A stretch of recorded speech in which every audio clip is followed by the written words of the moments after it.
Kembali di Apa Kabar Indonesia Pagi, pemirsa, melanjutkan pertanyaan tadi ke Bang Toel yang masih menggantung. Bang Toel sendiri melihat bagaimana kemudian keputusan yang mungkin diambil oleh Patrick Kluivert menghadapi Irak, apakah memang starting line up yang kemudian diturunkan dan dimainkan ketika melawan Irak yang mungkin jauh berbeda ketika melawan Arab Saudi merupakan starting line up terbaik begitu? Perubahan pasti nggak bisa dihindari ketika. Makanya sebetulnya sih ada dua sisi. Ketika Sayuri dihujat, Mark Beckham, maka otomatis pilihannya Kluivert makin berkurang. Ya. Dan betul aja tadi kan, ketiga pemain yang dihujat itu nggak ada di DSP, bahkan termasuk dengan saudara kembarnya Yance. Jadi 4 udah pasti hilang itu. Plus Egy sama Reza kan, kiper, nggak ada. Jadi pilihannya makin sulit gitu loh.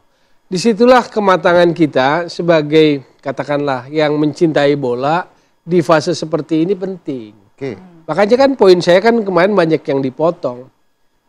Satu kali kita memuji luar biasa Yaakob Sayuri ketika lawan Bahrain, lawan Cina. Begitu ada salah sekali, salah 2 kali hujatan yang datang. Sama kayak tadi, saya sangat hati-hati sebetulnya, saya nggak mau sebut momen tadi kecerobohan gol itu. Karena Rizky Ridho main bagus, bener. Betul. Cuma ada satu momen yang saya bilang, di level seperti ini, split decision. Kebetulan dia tadi. Apakah misalnya Izes nggak lakuin kesalahan? Di yang gol pertama Arab aja, Izes lakukan kesalahan, karena dia ambil sekali kan. Jadi setiap pemain mungkin lakukan kesalahan. Cuma bagaimana kita menilainya, itu penting. Karena tim ini kan akhirnya menurut saya sih ada kerugian. Contoh di winger tadi, Reinders main. Kalau Yaakob dalam kondisi psikologis dan mental yang bagus, mungkin dia jadi opsi. Yaakob Sayuri untuk mengisi posisi Reinders. Yang kemudian di babak kedua diganti oleh Miliano Jonathan kan. Lalu apa yang terjadi bedanya antara Reinders dan Jonathan? Miliano mungkin bagus, cuman ini butuh mentalitas. Dan saya merasa bahwa waktu dia menggantikan masuk sebagai apa ya, diharapkan bisa mengubah gaya dari Riano Reinders ke Miliano, itu nggak muncul.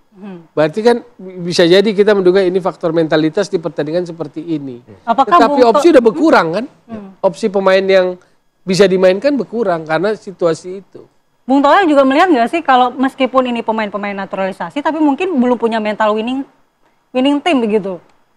Di level ini kan boleh dibilang semua nggak ada yang punya pengalaman di level ini. Yang tinggal 1 langkah lagi ke Piala Dunia. Betul bahwa mereka semua pasti menginginkan ke Piala Dunia. Iya nggak? Karena itu juga sebagai sebuah apa ya namanya? Banggaan. Reputasi. Nilai mereka juga bisa naik. Iya kan? Nilai mereka bisa naik. Tapi mereka juga punya pengalaman seperti ini. Dan di level Asia kan ketat juga perbedaan-perbedaannya. Bahkan seharusnya momentumnya tadi kita harus dapat. Cuma enggak kan? Nah saya juga catat. Ini kan belakangan nih rame nih. Mau yang Justin Hubner lah. Mau yang podcast lah. Jujur saya agak heran gitu loh. Kok setelah kalah dari Arab ada yang podcast gitu kan. Lalu Jumat malam saya baca berita tim manajer Sumarji membeberkan situasi perdebatan. Lalu dia juga menyampaikan preferensinya soal 3 back. Dia kan tim manajer. Terus terang aja. Saya menganggapnya ini komunikasi atau informasi yang tidak wise dia ungkapkan sebagai tim manajer. Berarti suasana ruang ganti juga bermasalah. Loh, makanya dengan indikator seperti itu, bahkan seorang tim manajer mengungkapkan hal-hal seperti itu, kan Anda kalau jadi tim manajer, suasana itu kan bagian dari tanggung jawab Anda kan. Situasi back office dikasih tahu. Kan nggak usah penjelasan seperti pada akhirnya kan keputusan pelatih. Iya, di mana-mana urusan teknis urusan pelatih gitu.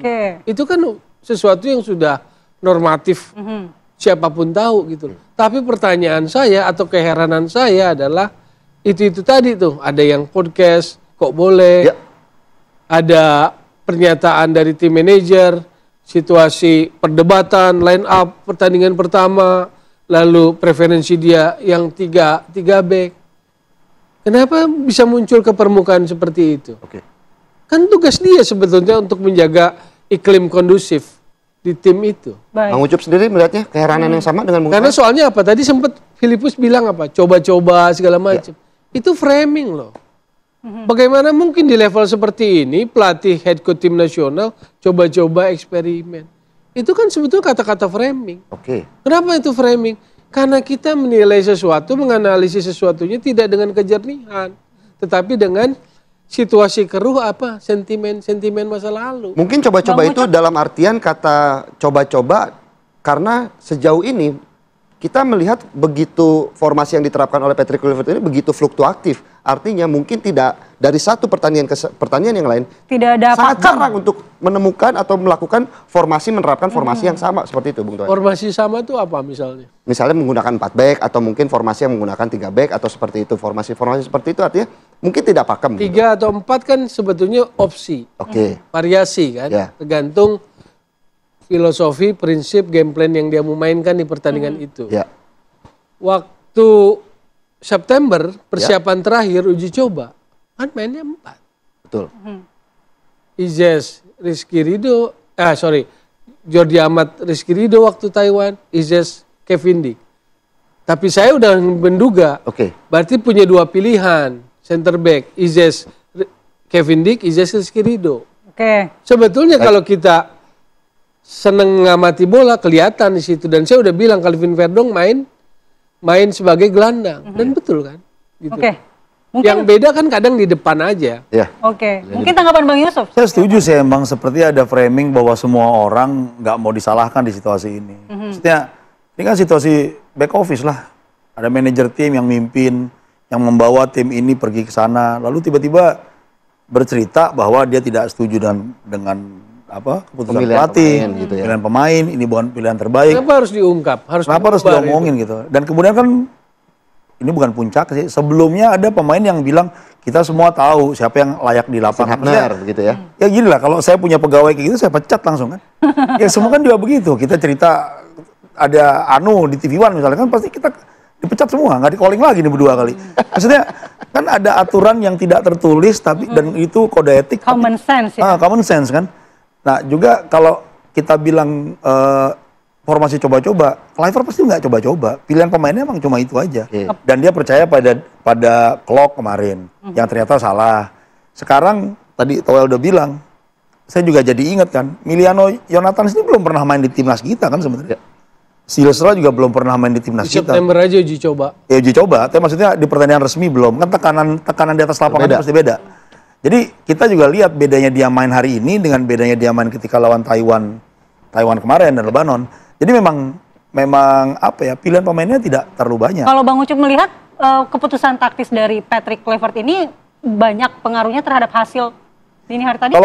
Kalau di pertandingan antara pertama dan kedua, iya jelas kita sudah lihat. Kita cuma nggak punya momentum untuk bisa bikin gol aja. Kita neken terus, tembakan ke arah gawang kita praktis sedikit sih. Tapi memang kita nggak punya momentum. Ya kita nggak punya striker yang betul-betul mematikan lah di pertandingan tadi. Tapi secara permainan udah ada di tracknya sebenarnya. Dan saya nggak yakin ini coba-coba. Pilihannya emang cuma itu aja. Tapi kenapa lini depan kita itu begitu tumpul sehingga tidak bisa dikonversi menjadi gol ya? Jawabnya nanti, kita jeda dulu di Apa Kabar Indonesia. Jawab tidak.